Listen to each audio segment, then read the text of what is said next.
doing today? Hello. Hi. Hi there.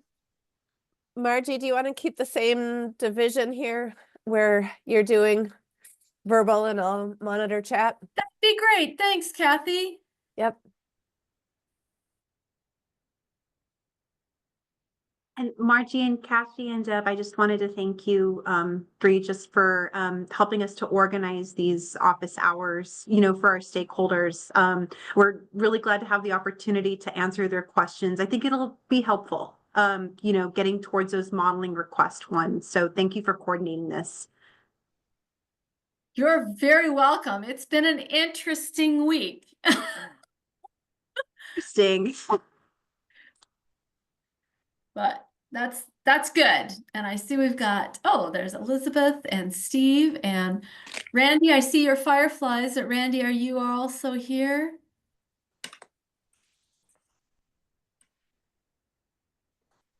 How are you all doing? Good. Good afternoon. Steve. How you doing, Judy? I'm doing well. Thank you. Thank you, Commissioner Fishman. Call me Steve. I'm not a commissioner anymore.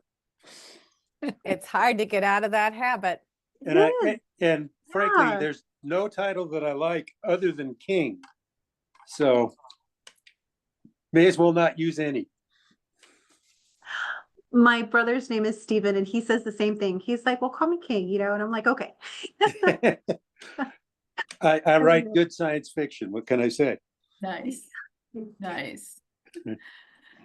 Hi, Ben.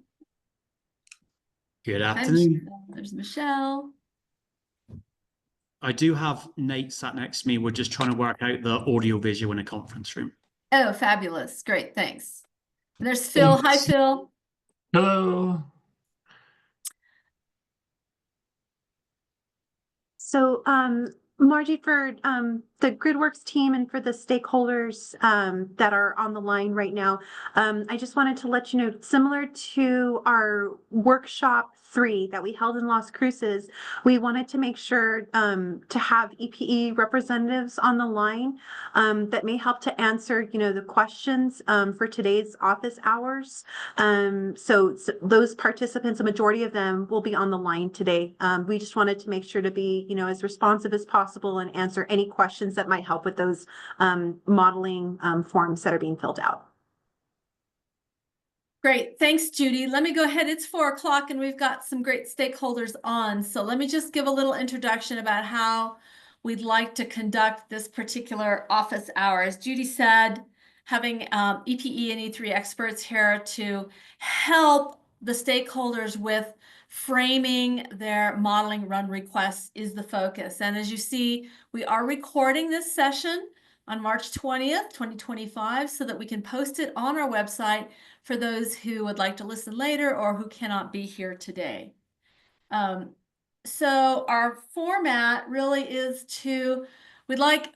looks like we've got Steve, Phil, and maybe Randy. Are those the 3 stakeholders I see so far? And what we'd like to do, if anybody's got a particular topic that they want to cover to help form the stakeholder request, please put it in the chat. If we get way too many topics, then we'll figure out how to move forward. But with the 3 of you, we might be able to just launch in. We'll ask the EPE and E3 folks to respond. And then if we run out of time for all questions, we'll figure out a way to follow up directly with individual stakeholders, reminding folks that the model run requests are due on March 25th. So thank you, Phil, for reminding us that it might be helpful for all the stakeholders to see what requests have been turned in. And so that there is a document now posted on the GridWorks website. It's a PDF file that's got all of the particular run requests that people have notionally begun to develop from the last workshop. And so if you're interested in seeing those, Deb, maybe you could put a link to that document, please, in the chat. Sure. Which is the PDF of the 6 forms that we've received to date for model run requests. And if it's important to you, I've also got a slide here up on the screen that essentially describes the themes of those 5 requests that we've received to date. So let's go ahead and ask you. I don't see anybody put a topic into the chat yet. So I'm going to begin with Steve Fishman, since you were first on the line here today. Anything you would like to ask in order to help inform? I know one of your requests was to look at more aggressive demand side management resources. So would you like to go ahead, Steve, with any questions that you might have to complete your request form? Well, there's kind of a couple of base questions here. One, is there a base model run that's already been done? And do we have access to the assumptions that went into that?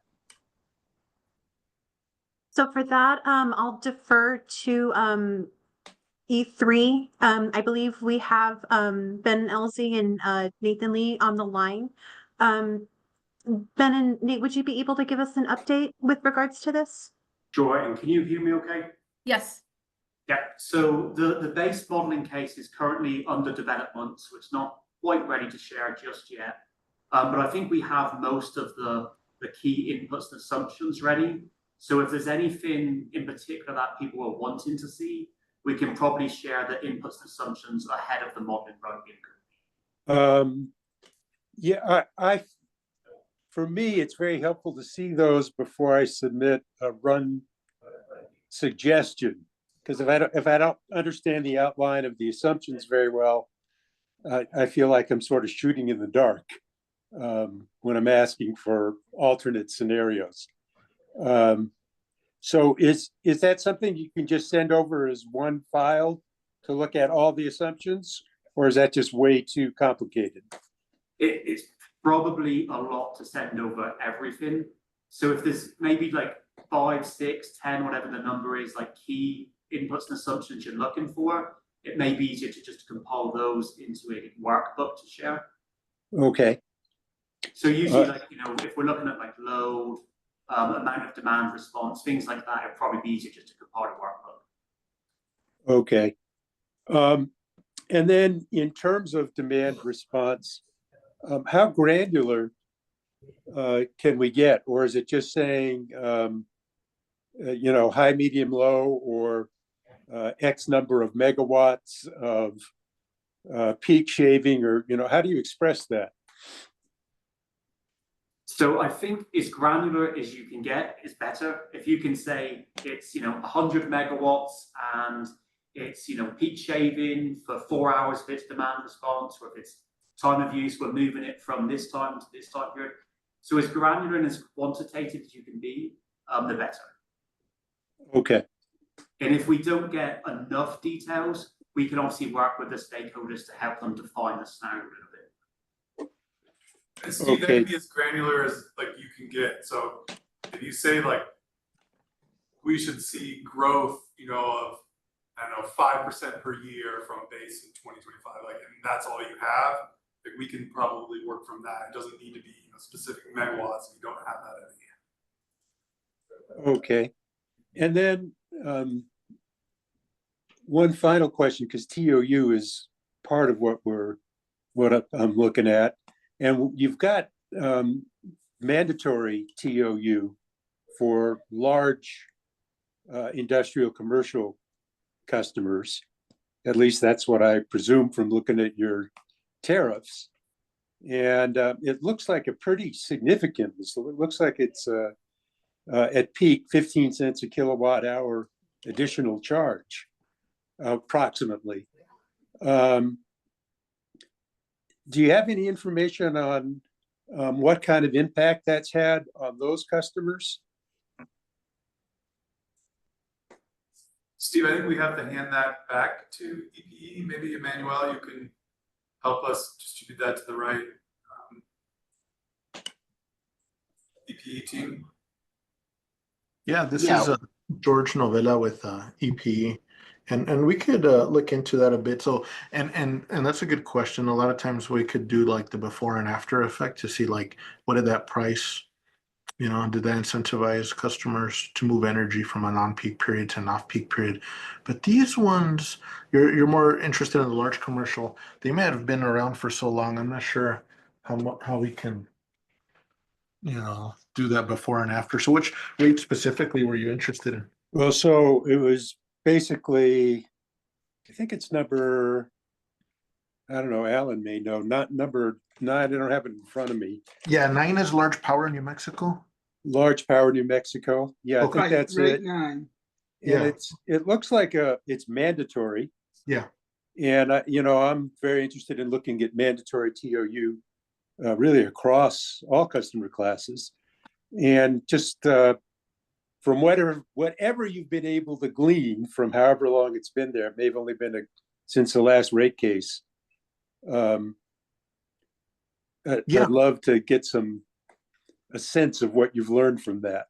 Yeah, and right now we got a lot more information because of we did it, and as you're well aware, we did a pilot last year, or I'm sorry, we did a submittal for pilot TOU rates in New Mexico, but it was for residential and small commercial. So I have a lot of like really timely new info for residential and small, but not so much large. So, but I'll look into that and see what we can do for the large. So yeah, and if you can send that over on the residential, that might. Yeah, I'll send you that report. It's real fresh on the residential and small general service customer impacts for what they would see for the movement of energy and demand for both those other groups. I'll send you that. Yeah. Let me see what I can do for large power. Of course, yeah, and of course on the residential, just a quick one final question. Yeah, and then I'm done. On the residential, I understand that you only have maybe 100 customers on that, and yeah, it's opt-in. So in terms of a mandatory TOU rate, it might be a little shaky about how relevant that data is. Would that be a good assumption to make? Well, kind of. So it is small, but the study that I'm talking about, what's good, it's we did it in conjunction with the Brattle Group, and they've been in other areas where they looked at what you're kind of going towards is like, what would be the effect if it was a mandatory? So there's a lot of that analysis, and I think that's Okay. kind of where we're headed towards that ultimate, maybe making a proposal in a few years for a mandatory TOU. Okay. Yeah, we'll get that. Great. Thank you. Thanks, Steve. I'm going to go back to your first question, and Judy, this is going to go to you. The request for information about assumptions for the base case, is that now available through the SharePoint site for those who have requested access to that SharePoint site? Is that the mechanism by which we're going to share the data? So to answer your first question, Margie, I believe that one I think was addressed by Nate and Ben.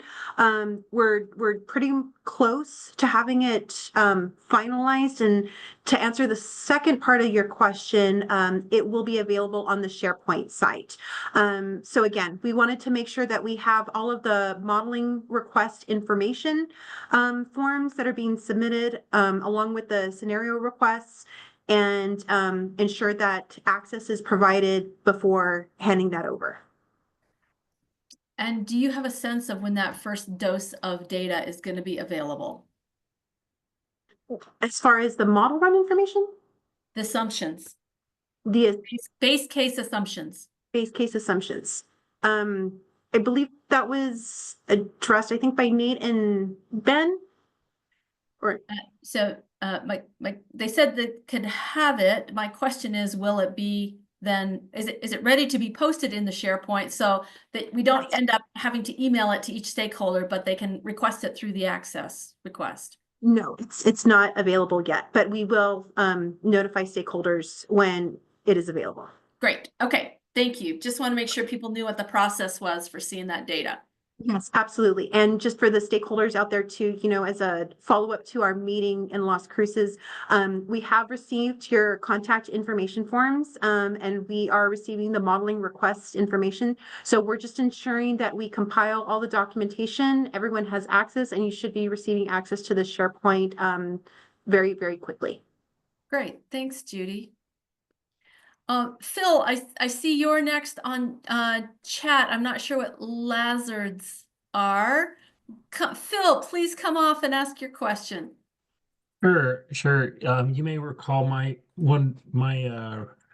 modeling request was regarding flexible load additions and how the scenarios, the most cost-effective scenarios might change if you had large users who could take advantage of really cheap power.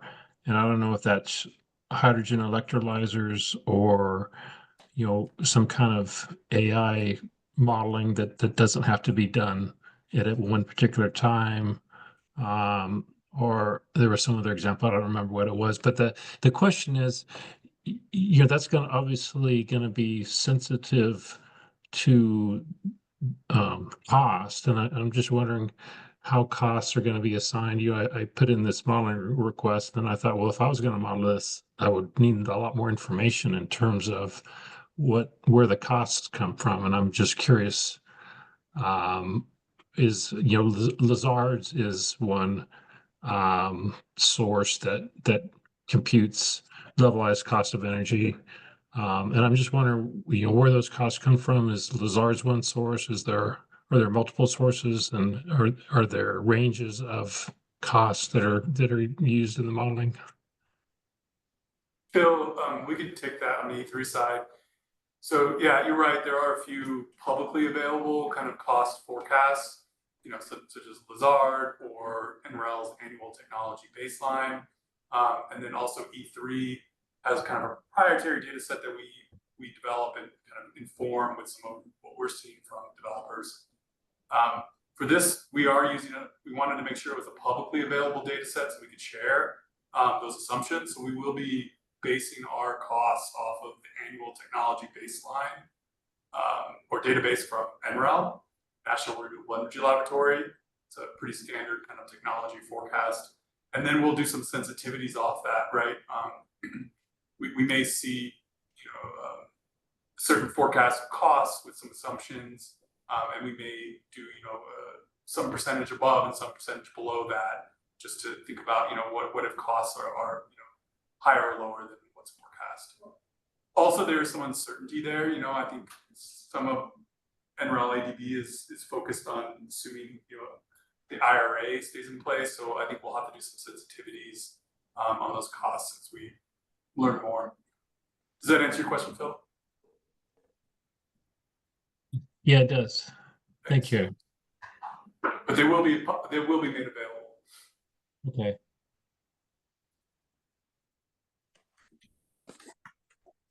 Phil, did you have other questions about how to complete the details on your run request? Did anything else strike you as needing to be, do you need help with it? Do you have questions?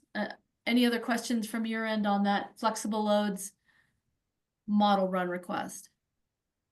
I don't think so. I think what I'd like to do though is sort of repopulate that form and send you an updated form with a little more information. That'd be perfect. Great. Thank you. We'll make sure to Well- flag your model request form as in need of revisions and updates. And Margie, just while I got you here, Phil, just FYI, we did read your request. Nate and I do have several questions for you. I don't think we need to take the office hours to do that, but we will be in touch in the next week or so just to maybe step through the request and understand the flexible loads. Okay. Sure, that sounds good. Yeah, I think that's probably appropriate because it's not a trivial thing. Great. Thank you. Kathy has put into the chat the NREL annual technology baseline for 2024, a link to that in case that's helpful for you, Phil.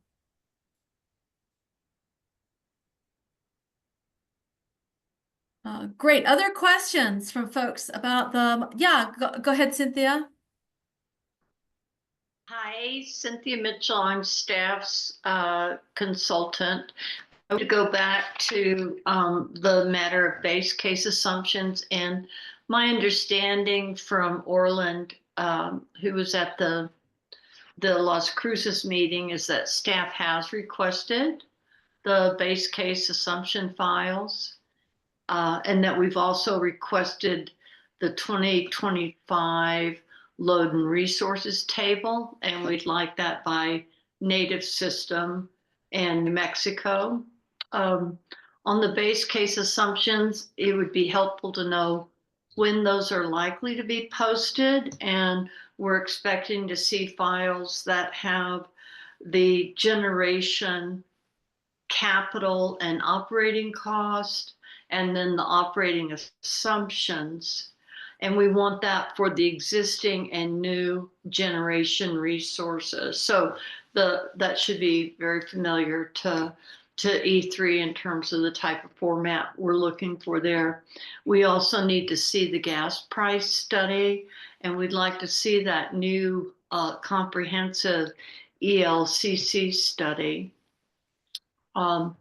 That's information staff needs before we can start in on what will be a possible staff model run request.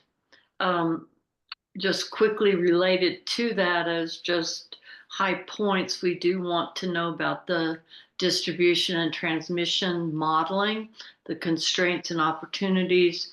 And then on the load forecast, there's a certain amount of detailed breakdown that we would like to see, and I can provide information on that as well. I wanted to focus on the demand side for a minute. That's a huge issue or matter for staff in terms of a potential sensitivity. And the DSM potential study that I believe, Margie, you provided to Steve, and then Steve shared with myself and staff. Staff would like to have a meeting with EPE and the consultants on that study, Resource Innovations, and we'd like to be able to more clearly understand the creation and modeling and results on the economic and achievable potential that comes out of that study.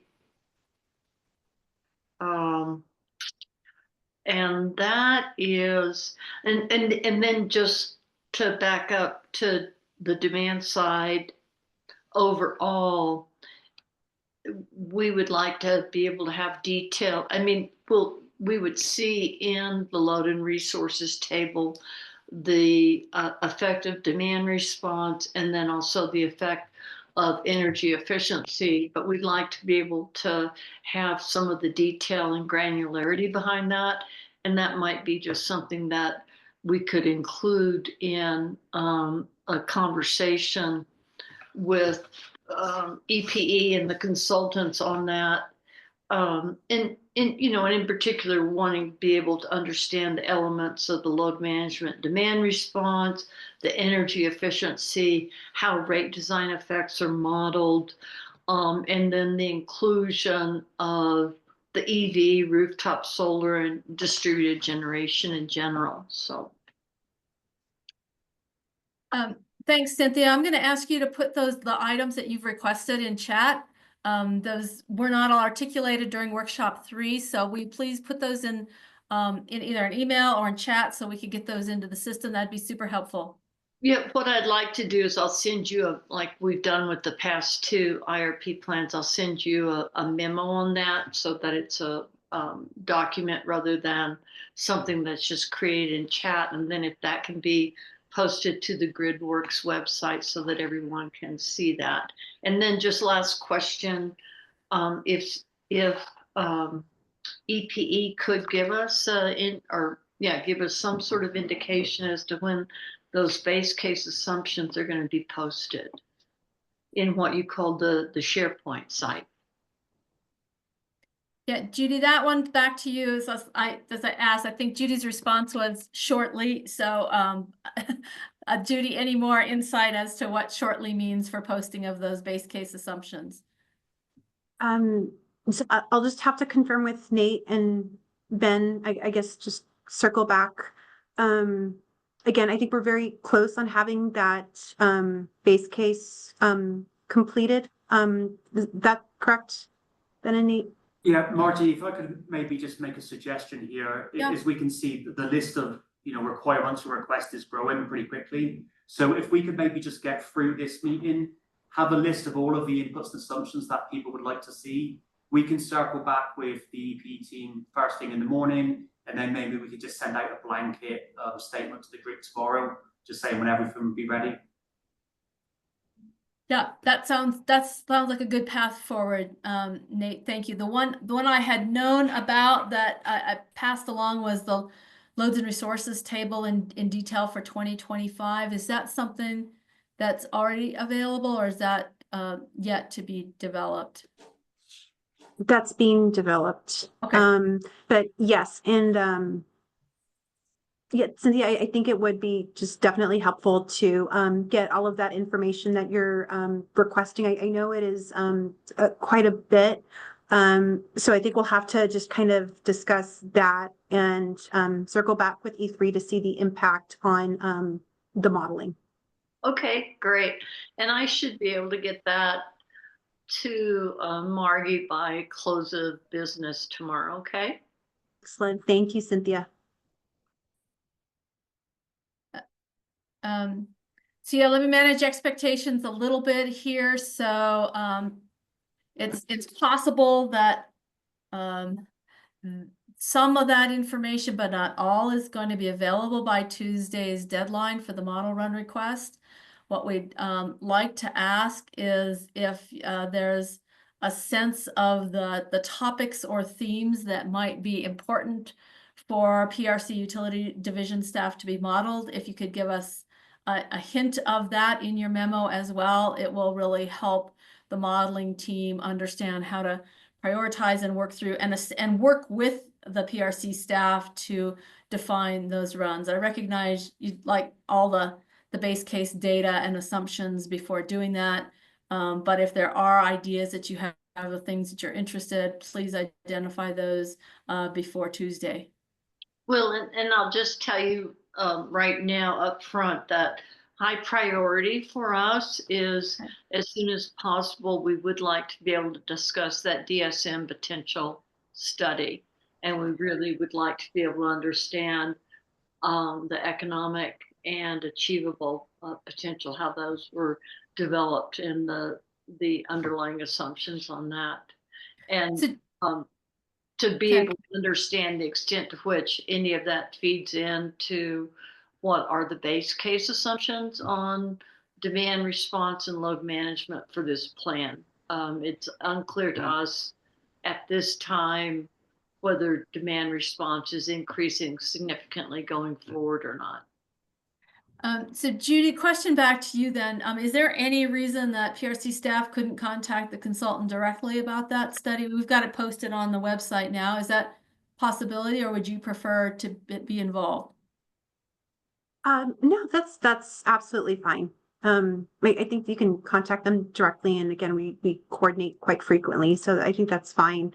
Well, Judy, will you, for staff, will you please send an invitation then, or do an email contact that includes myself and Steve and Ed and Orland?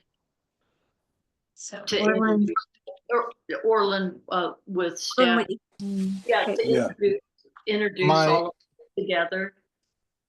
I was gonna say my only concern is the NDA with that third party. So if you don't mind letting us run that down before. And I would like to have somebody with, I would like to then also have that conversation with EPE to understand then how the DSM potential study is impacting or affecting your demand response load management going forward. Or was this just something standalone that's happened out here that's, has it been embraced by the company or not? How is it informing the way you're going forward on the demand side? This is Leslie from EPE. Whoops.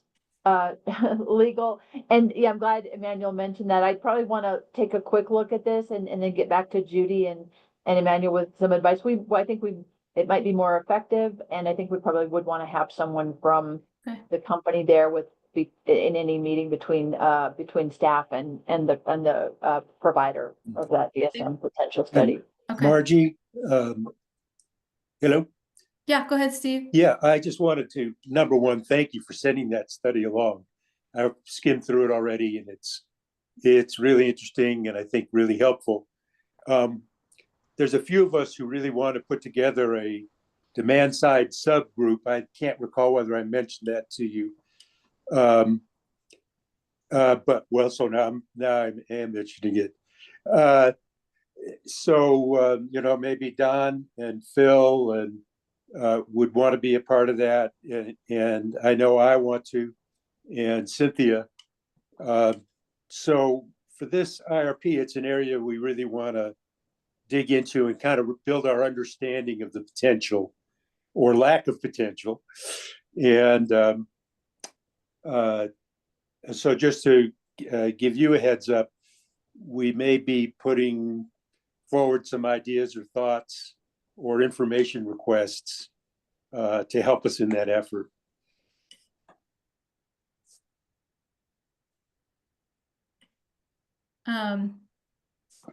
Yeah, I understand. And yeah, thanks to EPE for making that study available to everybody. We posted it on our website. When I got it, sent it to you as well. And if there is a group of stakeholders that want to define a demand response scenario, there's no prohibition, feel free to do that. And if it's helpful to have some suggestions from the modeling team, I see Nate's got his hand up in how that might be structured. Go ahead, Nate. Do you want to comment on that? Well, one other thought, Nate, before you comment, is that it's not really just demand response. It's anything that we can do that influences demand side, so that traditionally rates is not included in that. But in this case, we would want to include rates. And so we're thinking globally and a little broader than just DSM. Thanks, Steve, and thanks, Cynthia. If I could just real quick, I think my understanding is like these data requests, of course, we want to get these to the staff and to the stakeholders, and we can work on that with EPE. I think in terms of today's office hours calls, right? The focus is like what modeling requests would you like to see, or scenarios, or things would stakeholders like to see. And what I'm hearing from Cynthia and Steve, and maybe you can push back, but is that there is interest in seeing a case or a scenario where we explore the demand side potential for resource, for longer term capacity expansion. So what can EPE be doing on the demand side as well as the supply side? And that demand side includes, I think the first thing I heard was tariffs, and then DR, DSM, and these.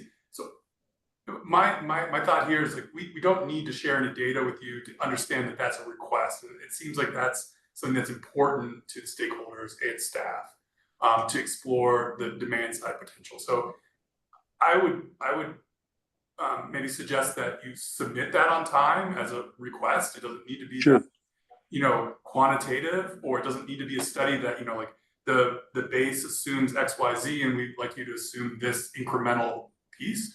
You could just say that you would like to see a scenario or an alternative that focuses or maximizes that potential based on studies EPE has provided. And I think then we could work with you in like the next 2 weeks to like solidify what that looks like. How does that sound? Yeah, your help in developing that would be greatly appreciated. Thank you. Yeah. And that way, we can digest some of that report with EPE, and EPE, of course, can share that with staff. Or not pushing back, Cynthia. Just saying, like, if we want to translate that into a scenario, we'd be happy to. And maybe what we're all agreeing on now is let's build a scenario or an alternative that at least explores that. Well, and I think staff could get to a scenario not quicker if then that gave us the opportunity to then develop an ongoing discussion and dialogue of how do we get to new levels of demand side resources, at least on the New Mexico system. And that's really where we want to focus. We don't want to get this tangled up in Texas jurisdiction and the other 80%. But if we could then bring this into New Mexico and get very specific about, you know, the AMI meters that you now have, and where are your hotspots on the distribution system, and what can be done to alleviate some of the pressure on that critical peak, again, in New Mexico, and, you know, starting post haste.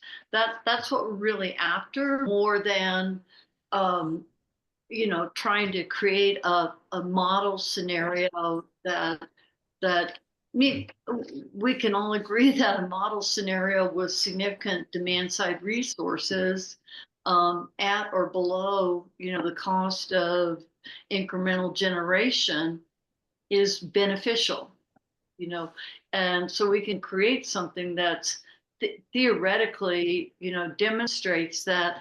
But the issue is, can put some boots on the ground and start making that happen in the Las Cruces community. Yes, yeah, I can only respond to, you know, the IRP, which we're contracted to support, and maybe not the implementation side in Las Cruces, but yeah, happy to explore that scenario further and share that data. Well, this we could call this part of the IRP action plan if you wanted to, which can include tests and demonstrations, et cetera. I don't know who from EPE is on the call who could answer the question. I should know this, but I don't yet. When is our next energy efficiency filing in New Mexico? Well, you have a current application 2400154. Okay, it's waiting. It's waiting a. EE. That's right. We're waiting a final order, right? That's pending. Okay. And I have to apologize. I haven't looked at that yet. So what we don't understand on staff yet is, in terms of this IRP, is that the element that's going into the IRP on demand side and energy efficiency, or is something study going into that? And then again, specifically to the New Mexico side, we don't want to get lost in the, you know, the other 80% of the system. So we're awaiting a commission order for the company's current plan. And this IRP is, I mean, it is about planning. The energy efficiency application is actually the more doing. I will actually be looking at the potential study. I haven't seen that, but that I think is helpful to understand kind of where all the different pieces of this fall.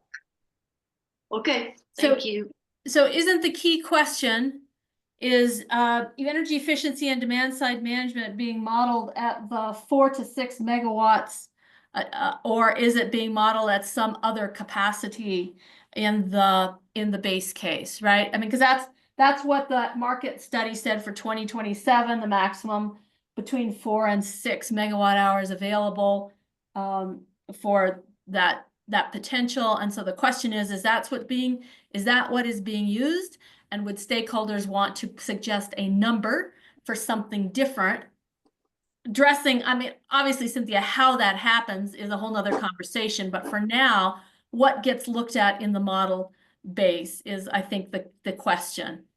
And I'd Margie, what number, where are you pulling that number? That is from the Resource Innovations Market Potential Study that was done last year, and it's page 6 of the executive summary. Okay. So I think with this demand side management small group that's being proposed, you know, to be compiled. I think it would be helpful if EPE and E3 could help to join in those conversations, because we want to be helpful in gearing you guys towards like a modeling scenario that addresses your concerns and the things that you would like. So I think it would be beneficial to have our groups like work with you guys on that. But before we address more questions, we're notating all of the requests that are coming in and the information that's needed to assist with these modeling requests. I think it would be helpful to offer up a 1-week extension on submitting those modeling request forms. Again, we want to make sure that we're providing you the information that you all need, but also helping you to create the modeling forms that are reflective of the information that you would like to see.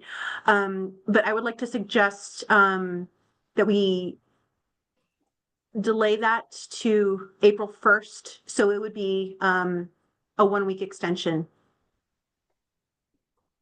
So yeah, Judy, that's up to you all. Obviously, we're trying to respect your schedule of getting modeling going, but if that was like what you'd like to do of April 1st, we certainly would be able to support that.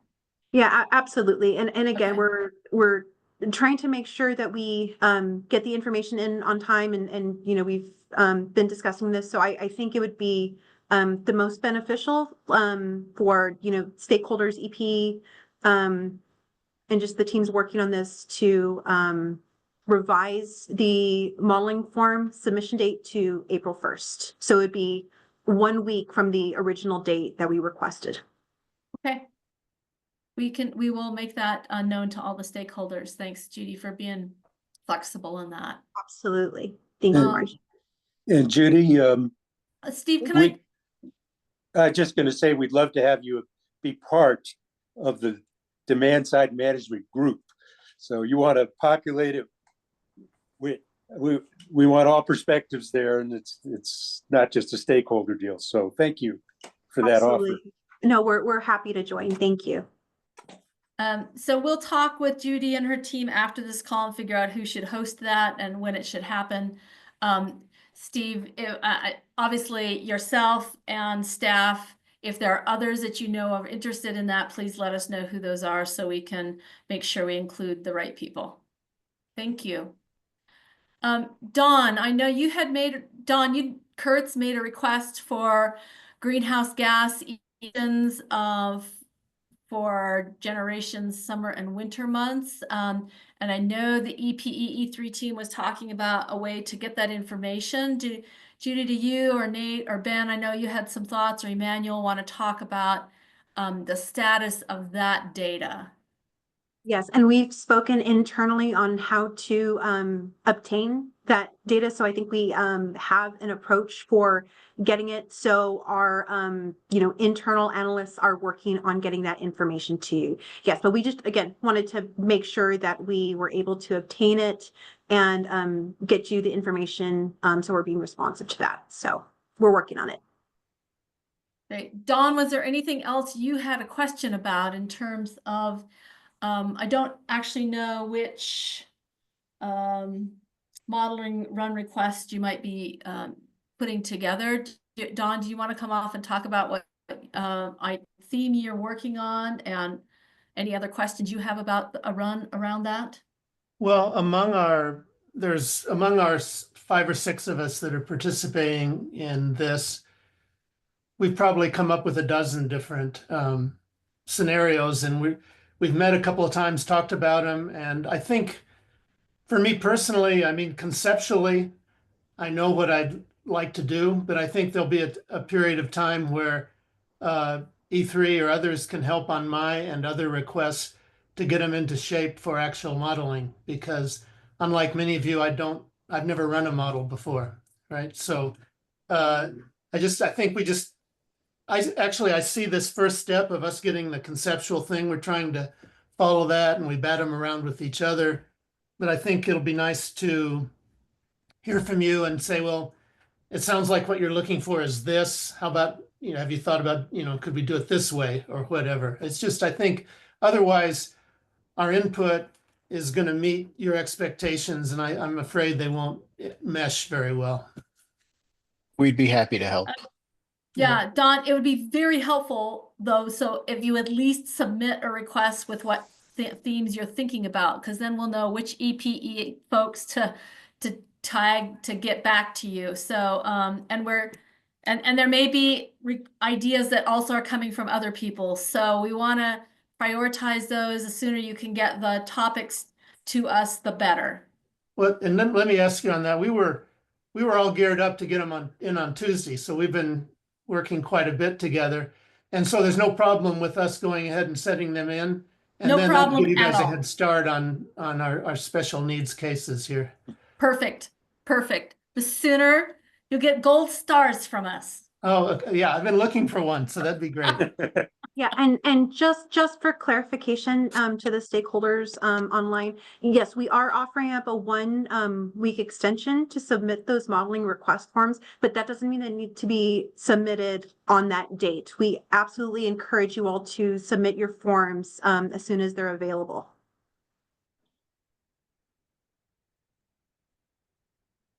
Are there any topics, Don, that you're working on that you want to pose a question now, since you've got a few minutes with the team here? Well, actually, I mean, I do, but I'd rather give you my best shot at it rather than kind of talk it out here, I think. Because I'm working with the other guys and our conversations improve it, and I just wanted to get it to a good place. But as you know from the chat, I do have process questions whenever we want to approach those on how how all this will unfold.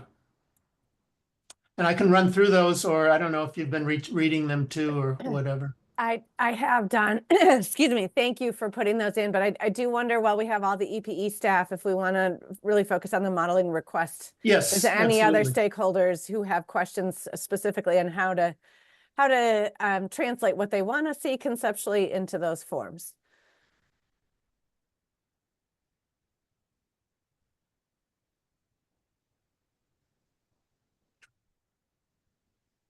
And then I guess if not, I'm going to speak now, please. This is your chance to get the consultants to help tailor your interest.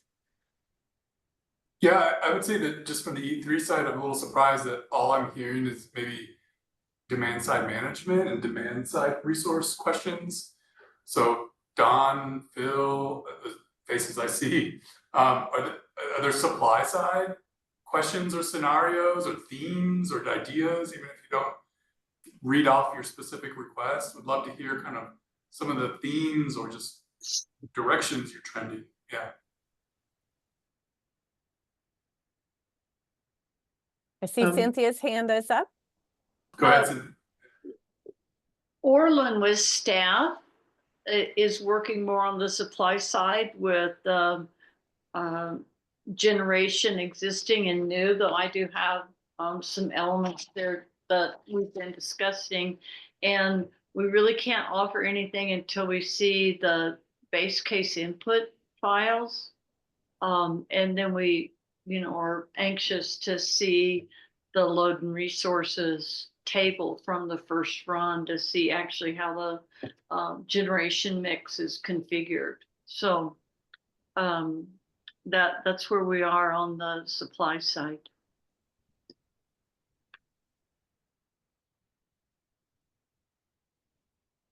And sorry, I can't find my raise my hand thing, but I find myself pretty much in the same position until I see loads and resources about what went into the base case model. It's really hard for me to think about that supply side.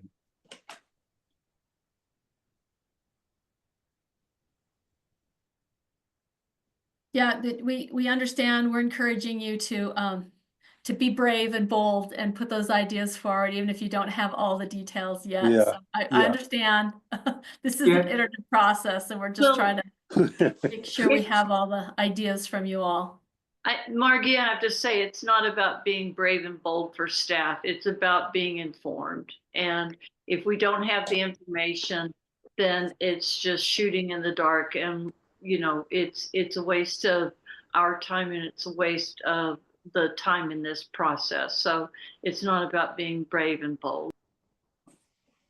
So we're definitely working to get you that information, and we completely understand. But again, we're trying to ensure that we have all of the relevant information in the model, and we have a very good base case to be able to provide to our stakeholders. So I think George had a comment. Yeah, George and then Phil. Hey, how's it going? I looked into that subject from Commissioner Fishman, and I don't hope you don't mind. I still call you Commissioner. Wow, real time. I'm always I got amazed. it. I guess feels weird not to say it, but so I guess Judy, do we first things that we want to send to the participants? Do you have like we send it to you and then you'll send it via shared drive, or how's that work? So what the so let me just kind of go through the process. So we sent out or distributed the contact information forms for all of the individuals that would like access to the SharePoint, so we can give them access. So we do have the SharePoint up. We do have it available. So we will be granting access to those that submitted a contact information form. That's also available on GridWorks website. So if you fill that out, within the instructions, it indicates how you can submit it to us. Once you're granted access, you will be receiving an email with the link to the SharePoint drive and access to the folder where we will be having the model as a repository where we have the model and where we'll be having all of the scenario runs that we will be doing throughout this process. Okay, and like so things that I want to submit, like some analysis or documents, is that the process you want me? Like I'll send it to you and you're gonna upload it there, or you want me to send it directly to the person requesting it? I mean, whatever.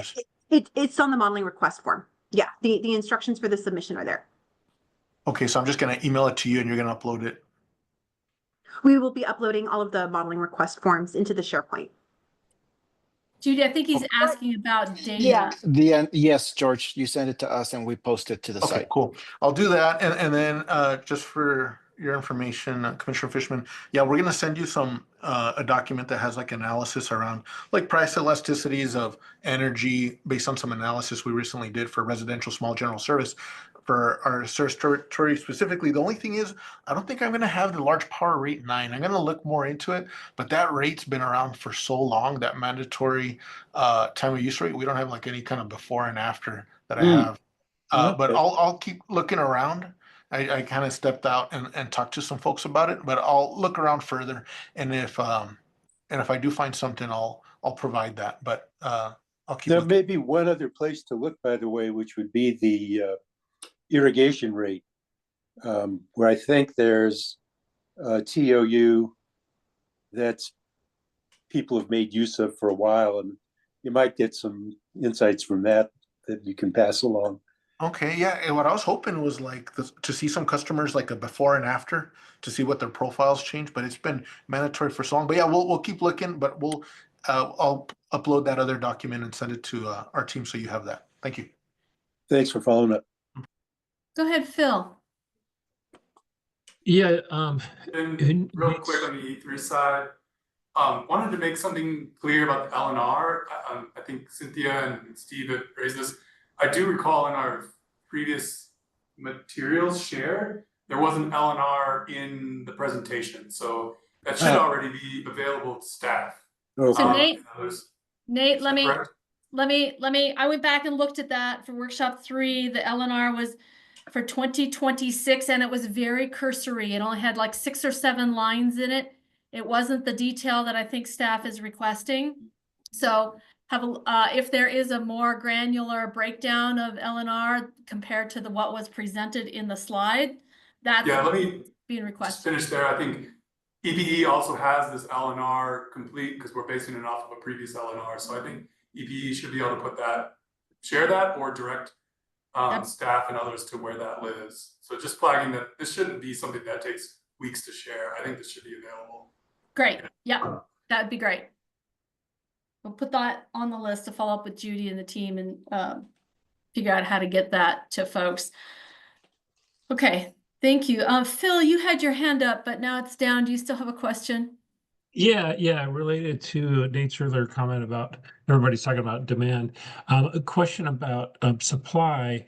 Randy submitted a modeling request for for the load that would be predicted by City of Las Cruces Climate Action Plan. I think it's BE4, Building Element 4 or something, but it's reducing the number of natural gas buildings, both commercial and residential, by 75% by 2050 relative to a 2018 baseline. And I guess I have two questions. The main question is that, I mean, this is city policy, so I'm wondering if this will be part of the baseline or will be an excursion. I mean, I guess I would make a suggestion that we might consider that being the baseline since it's, current city policy. And I guess I'd be interested in any feedback on that. So Judy, I think that would be one for the EPE team in whether the electrification in Las Cruces is embedded within your native load forecast. So for that, I think I'm gonna have to send that over to either like maybe George Novello or Enedina Soto. Yeah, I could Online. talk about it. That Thank one. So yeah, so and that's a good question, Phil. Like a lot of things will rise to the point where we put in the forecast or not, and that one's not in there. And then Adina can correct me. Do you know the amounts per year that it'll reduce in terms of energy and capacity? I don't have that. I don't have that, but I know that the City of Las Cruces Sustainability Office has spreadsheets on that. Yeah, They have, and I guess the contact would be Charlie Mahadi that was at the last meeting. He'd be yeah. a good contact. I have an older spreadsheet from like 2020 from the city, but I think they have an updated greenhouse gas survey spreadsheet that has more explicit data on that. But that data does exist, and I can get you the old data if there's no new data available. Be interested to see it. I mean, generally on the forecasting side, it's always kind of hard. Like, when do you put something in? Like, when is it material?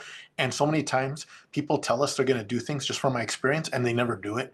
Like every company, if I put in, we're going to do this, or even at the government level, policies change, new leadership, and you put it in an official forecast and it never materializes. So for me, I always like I see it being built, letters work on and stuff like that. So yeah, let's share it with me and we'll look at it. I think there's also, it's always difficult because even like in New Mexico, there was another item that I was interested in. There's like areas of pockets that are fully electric, like there are no more natural gas heat that are going the opposite direction. And it's like, when do you decide to include these and those types of items? So I'd like to see it first before we kind of tell you we can include it or not. I think maybe the easiest way, if you wanted to include it, is kind of looking at that spreadsheet and saying like, okay, how much demand and energy is it? And then just kind of taking it off from, whatever scenario that it's going to be in.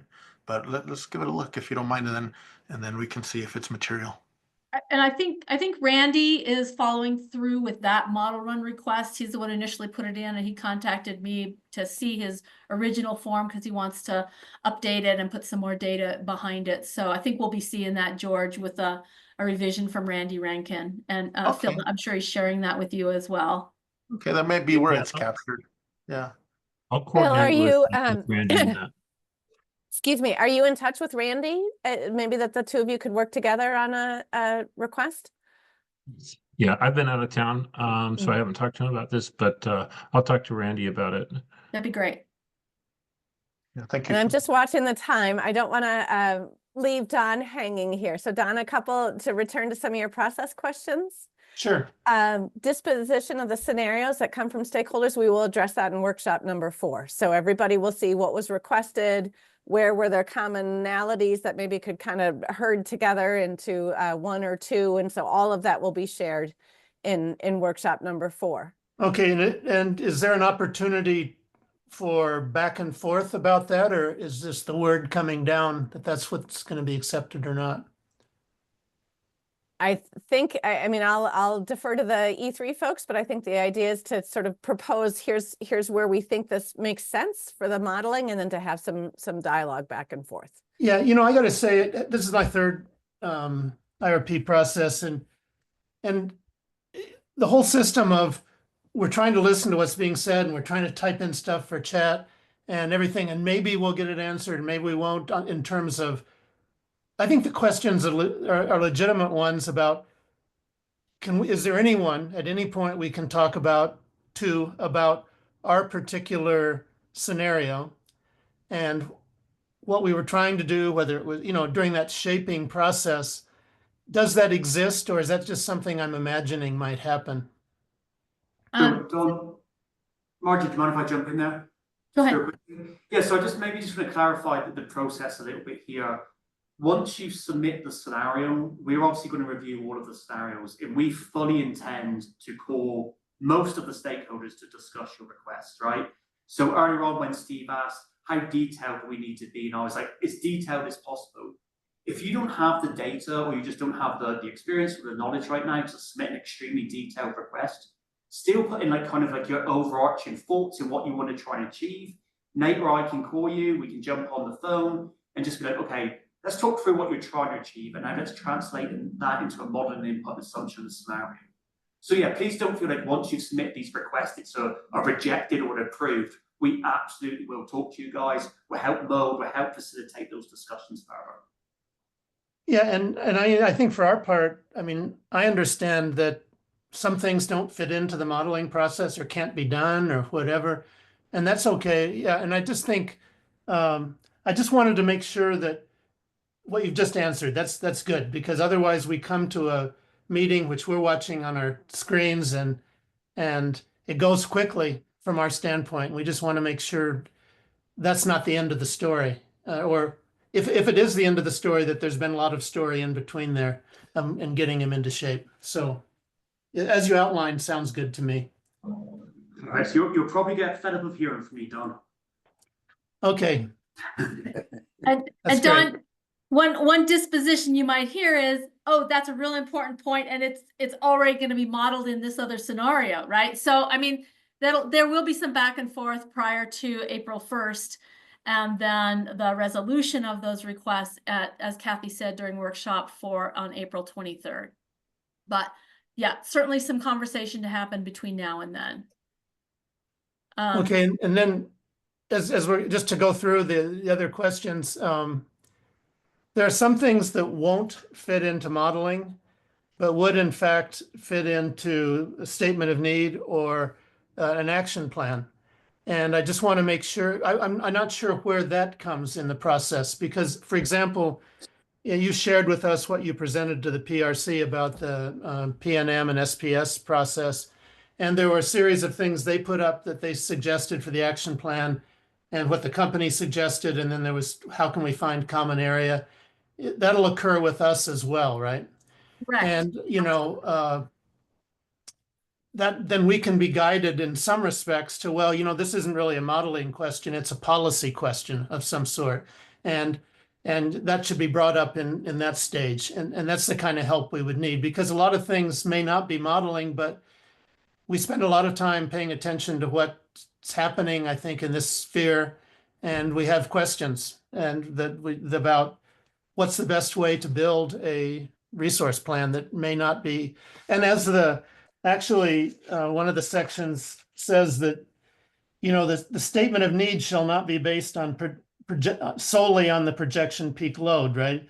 And they can be influenced. And then there's a whole list of things. And a lot of those list of things may not fit in modeling, but yet we feel there are activities that the utility should be engaged in over time to make things work well, right?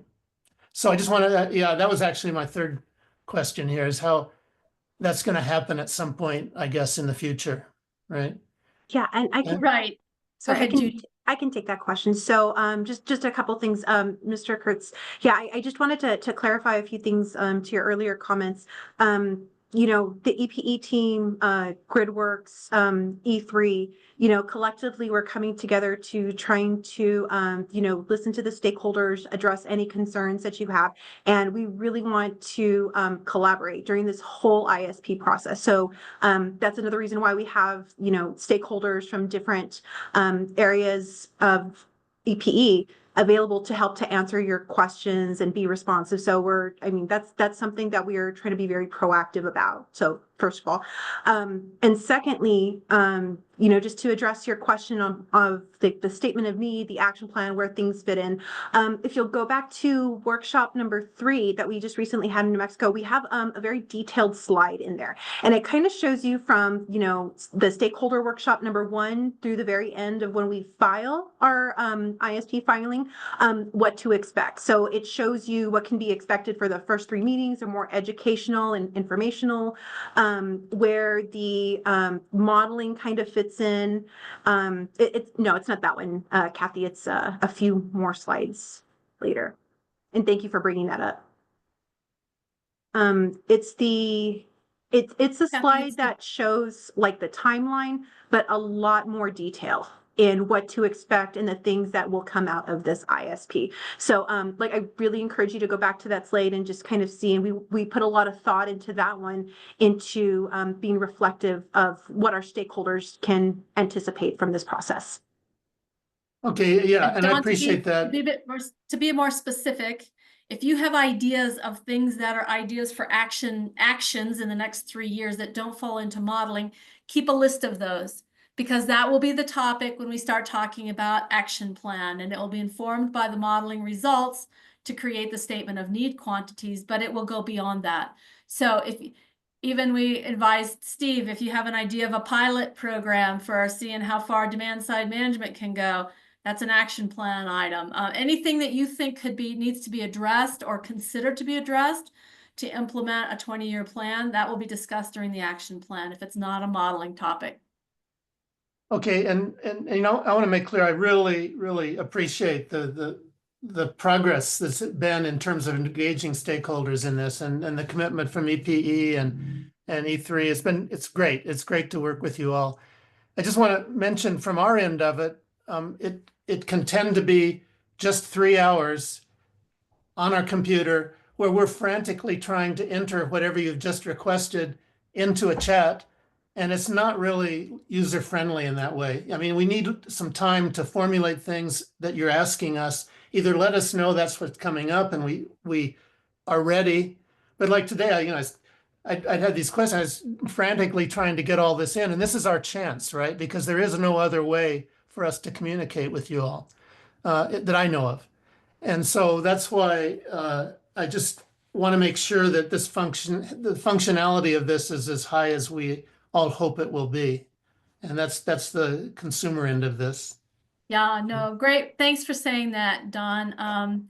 It's hard because on the other end of the spectrum, there are stakeholders that, you know, only have a limited number of hours. They want to engage to the full detail, but they still want to be kept up to speed. So we're trying to balance the various needs, and we hear your requests for some more opportunity to prepare and discuss issues before meetings. So we'll do our best to try to accommodate that before we have workshop number 4. Okay, I appreciate that very much. Very much. Yeah. Okay. And thank you for this meeting. It's a step in the right direction. Appreciate it. Yeah. No, we thank you for showing up and for asking your questions. This is important. Thanks to the EPE and E3 team for being available. And let me just wrap up this discussion to say, first of all, Kathy, is there anything else in the chat we need to address? I know we're out of time. Nope, I think other folks are dropping off, so I think we've hit them. We will make the announcement that the stakeholder model run request deadline has been moved to April 1st. We will post the recording for this meeting on the GridWorks website, and we will GridWorks will work with EPE and E3 on the data requests that have been articulated here and will be forthcoming to us. So please, if you want access to all those details, make sure you've turned in the contact information form, since that will be the mechanism for accessing the SharePoint site. as opposed to us emailing around a bunch of big files or posting them on a website. Those will become directly available to you if you've signed up for the contact information access to SharePoint. So please be sure to do that. And then Margie, this is Judy. On behalf of the EPE team, I just wanted to thank all the stakeholders for participating in today's office hours and taking the time to bring us your questions, your comments, and just letting us know how we can help you and better inform you throughout this process. Along to the E3 team who has been instrumental in helping us in this ISP, and our internal subject matter experts that were available to help answer the stakeholders' questions today. Terrific. Great. Thank you. And Judy, if you and Emmanuel and E3 can stay on at the end, we might want to just touch bases on who's got what next action item. Absolutely. Thank you. All right. Thanks to everyone. Thank you. All right. Bye. Bye-bye.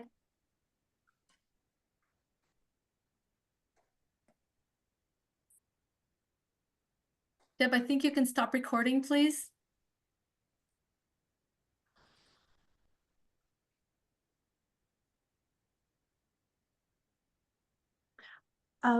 Margie, if you'd like, I can set up